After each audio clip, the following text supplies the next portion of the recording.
When I was an undergraduate many years ago, I was out on the campus lawn doing some reading for an assignment, and some random stranger came up to me, looked at what I was reading, and said right to my face that fiction is a waste of time. What's the subject of your book? Nonfiction? No, it's a novel fiction. Yes. Although there is quite a bit from my own life, so I suppose that technically some of it is nonfiction. Good.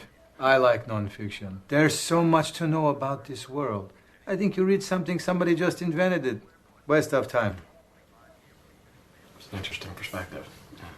What if he has a point, though? I mean, sometimes people just don't get any pleasure out of reading stories, and so for them, the whole point of reading is more practical.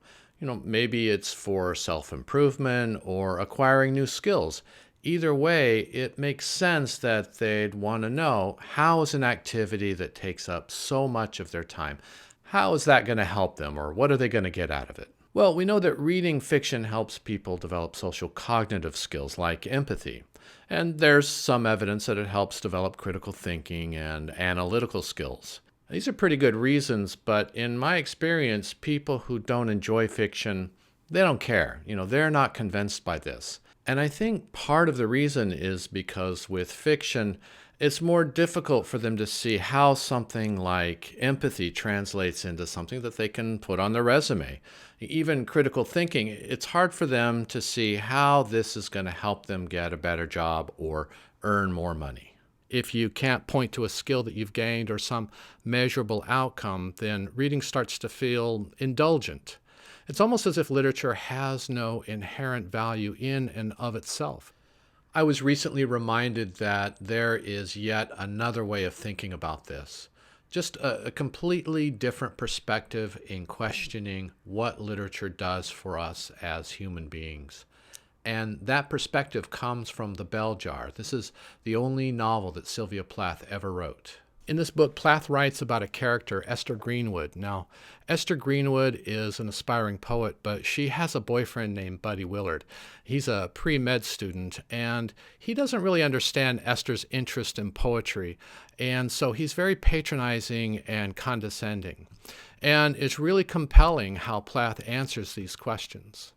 Now, lying back in my bed, I imagine Buddy saying, "Do you know what a poem is, Esther?" "No, what?" I would say. "A piece of dust." Then, just as he was smiling and starting to look proud, I would say, "So are the cadavers you cut up.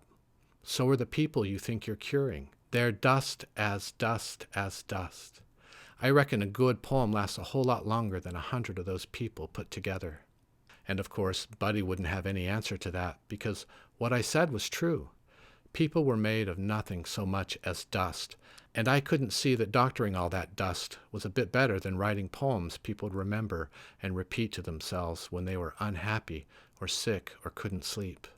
This is such a beautiful passage, this idea that literature survives because it's not matter in the same way that you and I are. A poem, it can be remembered, it can take shelter in another mind or in another heart, and it can last for centuries. This is actually really similar to Donna Tartt's novel, The Goldfinch. She explores the same idea, only she uses a painting instead of literature, but it's basically the same idea because what we're talking about here is art. And so it's this idea that living things don't last, but art can capture a moment that exists now and forever. For a long time, I really fell in love with this idea that literature is valuable because, in a way, it's immortal. What's the Oscar Wilde quote? "Life is short, art is infinite." And it's not a new idea. I think the Greeks had a similar saying. And yeah, we're still reading Homer, and Shakespeare is still being performed. But as much as I love to meditate on this idea, as much as I love to romanticize the immortality of literature, or at least the perceived immortality, there's something about it that has always kind of bothered me, and that is that it doesn't literally last forever. The painting on the cover of Tartt's novel, this is actually a real painting by Carl Fabritius. He was a student of Rembrandt, and although this particular painting survived, most of his works were lost in an explosion. Literature doesn't last forever either. Euripides wrote more than 90 Greek tragedies, but only 19 of them survive today. Over time, manuscripts are lost. We have wars and we have natural disasters, and sometimes they're lost just out of neglect. One way or another, everything eventually turns to dust. And even if a book does physically survive, like maybe it's copied, over and over again, the original meaning may not survive because meaning can fade or change over time. What seems relevant to our generation right now at this time, it might mean something completely different, almost unrecognizable a century from now. So if we say that literature is valuable because it's immortal, what does that say about the value of literature that's lost? I don't mean the value of it right now, but I mean in the moments when it did exist. Were the 70 other plays that Euripides wrote, were they any less valuable? Ethan Hawke, the actor, he said that, and I'm paraphrasing here, but he said that most people don't spend a lot of time thinking about poetry, at least not until they need it, like when someone close to them dies, maybe, or if you get your heart broken, or maybe if you're just a young person, you're just kind of lost and you're just trying to figure out your place in the world, who you are, what you're doing here.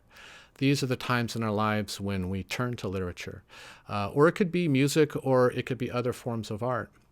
And we need it because it supplies meaning to our rather confusing and sometimes painful existence. It becomes sustenance because we're human beings and we need it just to survive. And yeah, there are people out there who think it's a waste of time, but they need it too, whether they realize it or not.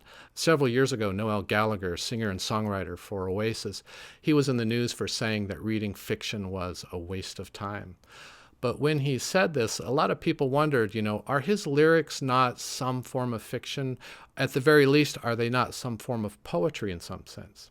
How many people in this world have listened to his songs and thought about his lyrics and what they mean, and in them were better able to make sense of their lives in some way? So a poem, or a line in a poem, or a novel, or a passage in a novel, or music, or really any form of art. Sometimes it doesn't matter if there's something practical to be gained from it.